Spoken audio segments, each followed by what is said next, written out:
A would-be rapist is dead. Why police are questioning the victim's husband. And breaking news, we just arrived to a crash scene in Midtown. New information about what happened right before this deadly collision. A tumble off a waterfall, a hiker trapped, and a dramatic rescue by land and by water. Today, New York starts now. Good morning. It is Tuesday, May 31st. I'm Pat battling for Darlene, taking a little extended holiday weekend. Indeed, good for her. 5 o'clock, I am Carrie Barrett. Michael Gargiulo, of course, doing the same. Storm Team Force, Rafael Miranda. Close enough. Yeah, that was good enough. We all knew who you are. It's 5 a.m. Good morning, guys. Hope everyone had a great holiday weekend. We have a great day weather-wise as we're heading back to work today. You can see on Storm Tracker, looking good here. Much quieter than yesterday. All of the rain offshore for the most part. Maybe some patchy drizzle and fog for eastern Long Island and also maybe clipping Ocean County here. But otherwise, the trend is for drying conditions and lots of sunshine. Now, it is muggy outside. It's also very warm. 72 degrees, feeling like a very summery morning. Temperatures on the rise through the day, back to the 80s with more sunshine by lunchtime. Mid to upper 80s in some spots. We're going for a high of 87 degrees today and this evening. Still very warm. Dinner outside, do it. 84 degrees. A pleasant evening with that dropping humidity. We'll take a look at some ups and downs in the 7-day forecast coming up in just a few. Right now, Lauren Scala is here with your back to work commute. Hey, Lauren. Hey, good morning. We do have something that might get in your way now out there. A disabled vehicle in the express lanes heading towards the George Washington Bridge. This is out by exit 72 or the Route 46, Route 1 and 9 ramp there. That blocks the left lane, but it's not really causing too much of a delay. Where we are seeing some delays, though, is on the rails. We still have delays in service changes on the D, N, and Q lines. That's because of signal problems, but at least the overnight track work on the rest of the rails is wrapped up, and we'll have more weather and traffic ahead on the 4s. Thank you, Lauren. Breaking news on this Tuesday morning, we are learning about a deadly car crash that happened early this morning in Midtown. That's where we find today New York's Tracy Strahan. She just arrived on the scene. Tracy, what can you tell us? Well, Pat, this happened just about an hour ago, and that car does remain on the scene. I'm going to step out of the way and show you the scene here on 6th Avenue between 53rd and 54th Streets. We spoke to a woman who saw the crash and said it was so hard, the impact of it, that a fire hydrant is in the back seat of that vehicle. Let's show you some video now of the scene as investigators remain here right now. Now, according to many witnesses here, that car was speeding around 4 o'clock this morning, coming down 6th Avenue.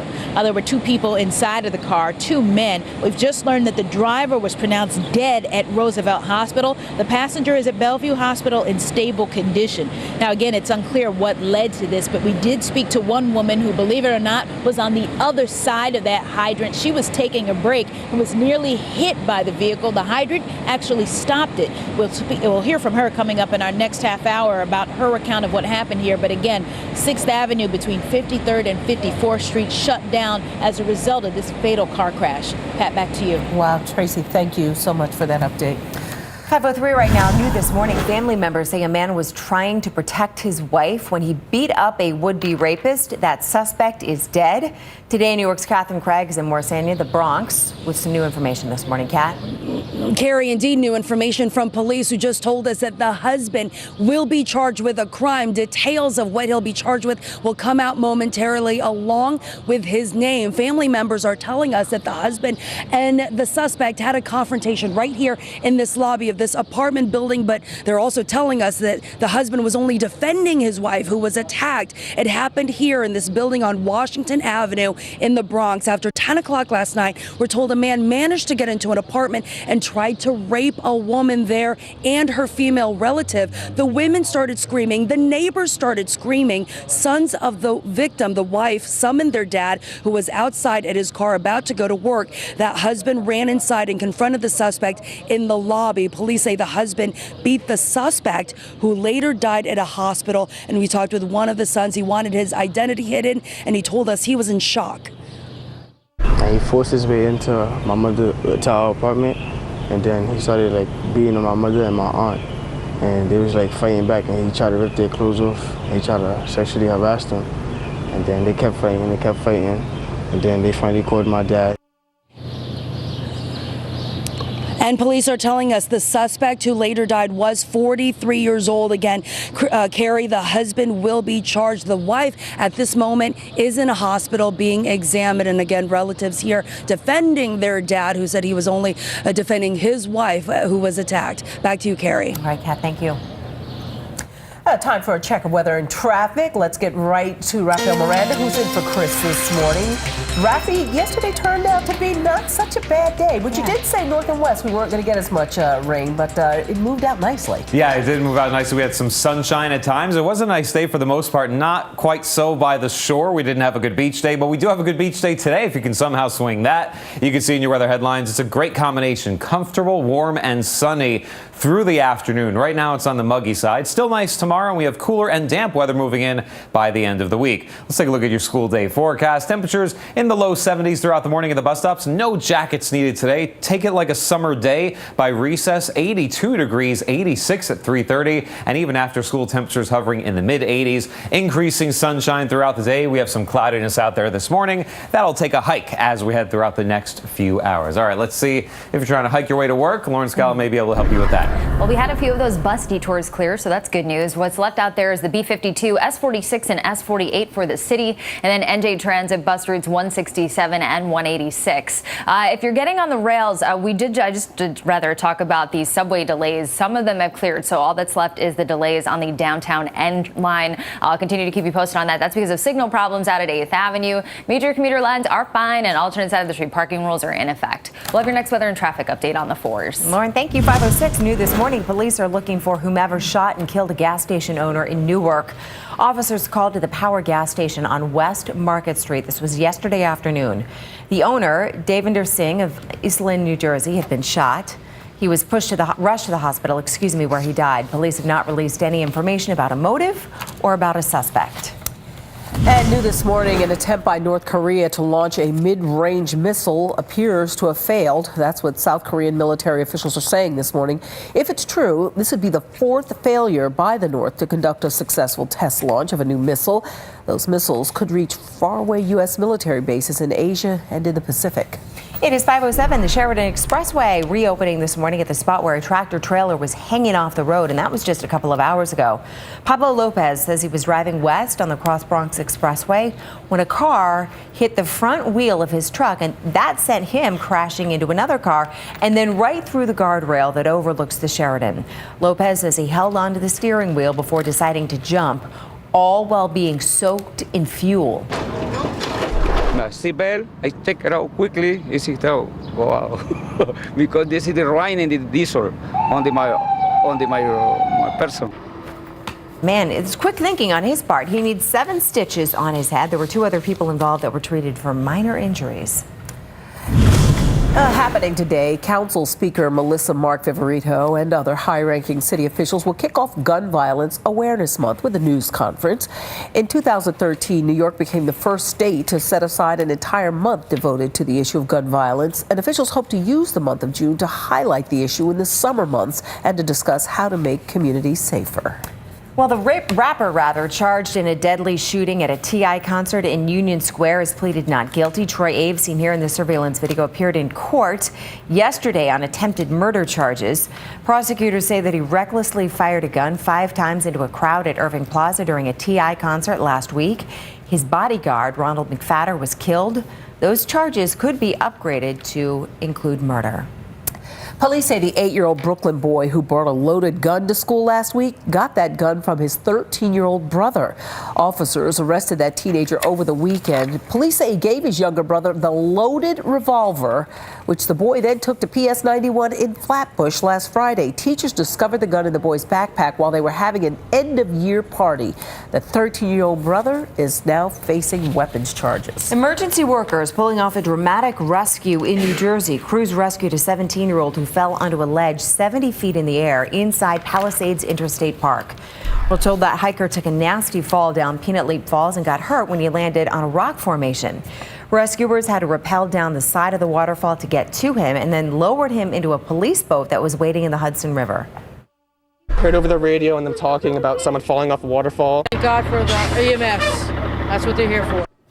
There's no word on the hiker's condition. Online, Peanut Leap Falls is described as a difficult and strenuous hike that takes about an hour and a half.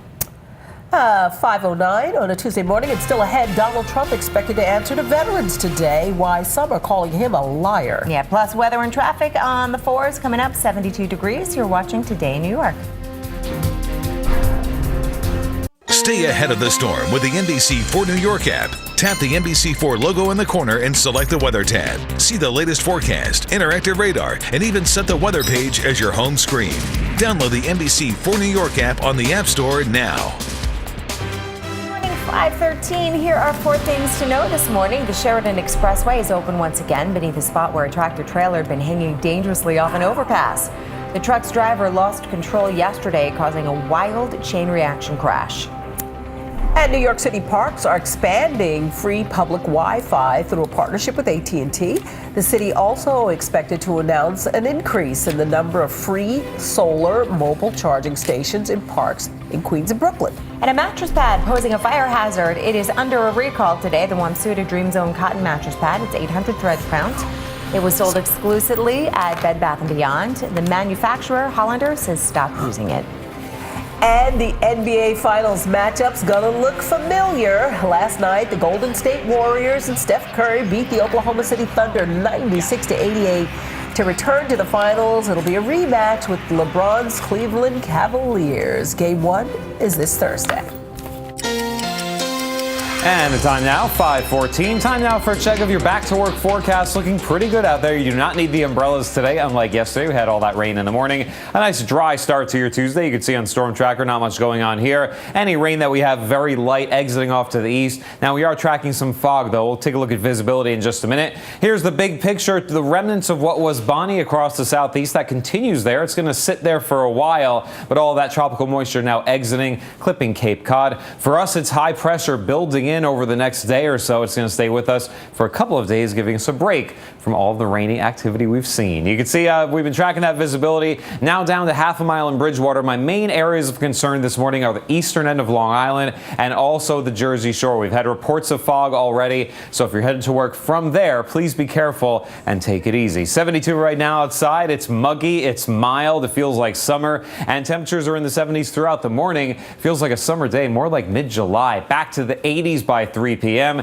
staying in the mid-80s throughout the day. Also notice the sunshine increasing throughout the morning and by the afternoon. It's a beautiful blue sky and lower humidity. That 86 is a comfortable one this afternoon. Baseball weather looking great. Beautiful night for the game tonight. White Sox taking on the Mets. 82 degrees at the first pitch. Here's what we can expect. A beautiful beach day. I'm sorry you didn't get that yesterday, but you're getting it today. Warm and sunny, and again, humidity dropping hour by hour. Overnight tonight, quiet and comfy. A low of 65 in the city. Some 50s well north and west of town. And then tomorrow with a bit of an onshore flow in the afternoon. Temperatures are a touch cooler, but still above average. Tomorrow, sunshine and clouds and a high temperature of 80 degrees. 87 for today, well above average. Any clouds are going to filter out throughout the day. 65 overnight tonight. A few more clouds linger, but overall it's a mostly clear sky and a comfortable night ahead. 7-8 forecast shows temperatures dropping back down to the 70s by Thursday, but it's still dry. Our next chance of rain not until Friday. Cooler then with a high of 73. Back into the 80s as we head into next weekend. All right, time for a check of the commute right now. Lauren Scala's here with that. Thanks, Rafi. Good morning. We do have a couple of problems out there now. We'll start with a disabled vehicle in the express lanes heading towards the George Washington Bridge. This is out there by exit 72, so by Route 46. That's in the left lane, and we're seeing some minor delays now because of that. Then heading over to Manhattan, we just saw Tracy Strahan is out there live on the scene of this accident that's shutting down 6th Avenue between 54th and 55th Streets. That's an investigation, could be out there for a while. So as the morning rush builds, this could really make a mess of Midtown. I'll continue to keep a close eye on that as well as Tracy. We'll take a live look outside, though, at better news. Here's the Long Island Expressway out on Long Island, out by exit 50 Bagatelle Road. Smooth sailing here. No construction getting in your way. All of the major roadways on Long Island are moving along nicely at 517, and alternate side of the street parking rules are back in effect today. We'll have your next weather and traffic update on the 4s. Very good. We'll see you in a bit, Lauren. Thank you. Moving to politics, where Donald Trump is explaining his donations to veterans later today. The Secret Service gets hands-on with Bernie Sanders, and Hillary Clinton goes to Plan B to win California. Tracy Potts has the latest on all of that live from Washington this morning. Hi, Tracy. Hey, Carrie, good morning. Yeah, Clinton's going to early things up in California to try to take on Sanders there. And remember when Donald Trump skipped that debate to do a fundraiser for veterans? Well, today, right there in New York, he is going to explain where all that money went. We are going to create jobs Later this morning, Donald Trump's holding a news conference to name the veterans groups who got $6 million in donations. We raised this tremendous amount of money because we love the vets. Veterans will also speak out this morning. They claim Trump lied about the money. Still no debate with Bernie Sanders, who promises a comeback like the Golden State Warriors he saw last night. They turned it around. I think that is what our campaign is going to do. Sanders saw protesters rush the stage in Oakland. We don't get intimidated easily. He's predicting a win in California's primary 1 week from today. Secretary Clinton, would you rule out Senator Sanders as your VP pick? Hillary Clinton's fundraising in New York and New Jersey today, then headed back to California a day earlier than planned for 5 straight days of campaigning before next week's primary. And we've already seen Bernie Sanders out there for days campaigning. That will continue today. He's got a couple of events this afternoon on health care. Carrie? All right, Tracy, thank you.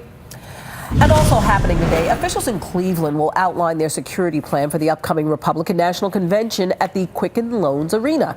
50,000 visitors expected in that city for the event, along with possibly thousands of protesters. That convention begins on the 18th of July, just a week before the Democratic National Convention begins in Philadelphia. We are getting an exclusive first look inside the first tower to open at the Hudson Yards. 10 Hudson Yards officially opens for business at 9 this morning when employees from fashion retailer Coach move in. 7,000 jobs are promised for this new tower, and that's by year's end. The site was once an old rail yard, but now this 52-story skyscraper boasts amazing views. On a clear day, you can see as far as the Rockaways. The west side of Manhattan is really open for business, and it's going to be the future of New York. That is a beautiful view. Developers plan to open 5 other towers, which are now under construction. To see Andrew Siff's entire exclusive report, head to our website, NBCNewYork.com. 5:19 on this Tuesday morning. And still to come, $13 million will be up for auction, and you can get in on it, but you got to be okay getting it in coins. We'll explain. Fine with me.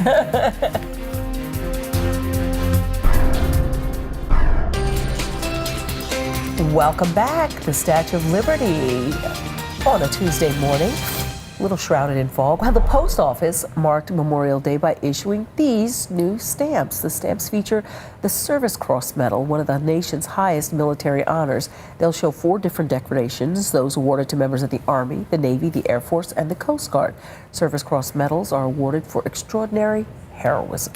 Australia planning to auction off $13 million worth of bitcoins, and that's in the next month. Officials there say this digital currency was confiscated as proceeds of crime. It's the second time they've held an auction like this. Well, actually, the first was here in the U.S. In that instance, though, U.S. Marshals seized bitcoins from Ross Ulbricht, who founded the online drug bazaar called Silk Road. Bitcoins are currently valued at $533 apiece. So there you have it. I was trying to figure out how all of that. How do you auction off? There's no actual coin. No, it's all like online. Yeah. Muy interesante. We'll figure it out and get back to you. How much to bid? I don't know. I don't know. What do you bid for? $533. The bidding starts at $531. I don't know. Anyway, how you doing, Rafael? I'm doing good. I'm doing good. I have allergies today. I don't know if you guys are feeling it. Oh my goodness, it's the pollen. We'll show the pollen report coming up in the next block here. But right now we're going to take a look at some good news in case you're suffering from allergies.